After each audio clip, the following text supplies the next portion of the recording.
ఆంధ్రప్రదేశ్ ప్రభుత్వం ప్రతిష్టాత్మకంగా తీసుకొని విజయవాడ మున్సిపల్ కార్పొరేషన్ ఆధ్వర్యంలో సర్వీస్ ప్రొవైడర్స్ కి మరి వాళ్ళ పేర్లు నమోదు చేసుకొని ఇక్కడ 3 కౌంటర్లు ఏర్పాటు చేశారు. సర్కిల్ 1, సర్కిల్ 2, సర్కిల్ 3 కి ఎవరైతే ఎలక్ట్రీషియన్స్ కానీ, ఏసీ రిపేర్లు చేసేవాళ్ళు కానీ, గీజర్ రిపేర్లు చేసేటువంటి మెకానికులు కానీ, టీవీ మెకానికులు కానీ, బ్యూటీషియన్స్ కానీ ఇలాగా సుమారుగా 7-8 రకాల నైపుణ్యత వృత్తిలో కలిగినటువంటి సర్వీస్ ప్రొవైడర్స్ ని ఇక్కడికి ఈ రోజు 3వ తారీఖు 4వ తారీఖు కార్పొరేషన్ ఆధ్వర్యంలో వాళ్ళ వివరాలు సేకరించి వాళ్ళకి అవసరమైతే ప్రత్యేకమైనటువంటి ట్రైనింగ్ ఇచ్చి వాళ్ళ భవిష్యత్తులో ఆర్థికంగా స్థిరపడటానికి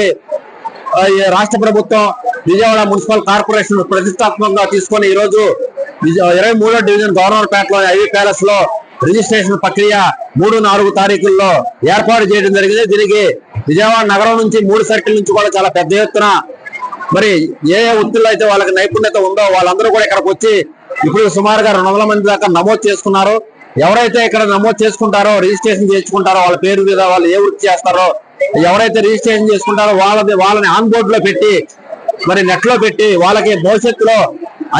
అనేక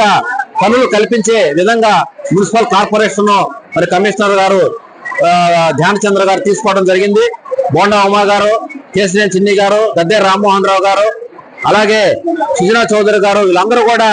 ఈ కార్యక్రమాన్ని ప్రోత్సహించి ఐవీ ప్యాలెస్ లో ఏర్పాటు చేసి చంద్రబాబు గారి ఆధ్వర్యంలో తెలుగుదేశం ప్రభుత్వం తీసుకున్నటువంటి ఇలాంటి మంచి కార్యక్రమాలకు ప్రజల నుంచి పెద్ద ఎత్తున స్పందన వస్తుంది. ఇంత ముందు ఇలాంటి గుర్తింపు కార్యక్రమాలు ఎప్పుడు కూడా 2019 నుంచి 2024లో మాకు జరగలేదు.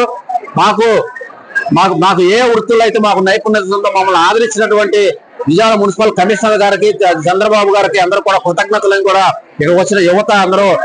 యువత చాలా మంది డిగ్రీలు చదువుకొని ఉద్యోగాలు లేనటువంటి యువత వాళ్ళ కాళ్ళ మీద వాళ్ళు నిలబడి భార్య పిల్లల్ని పోషించుకోవడానికి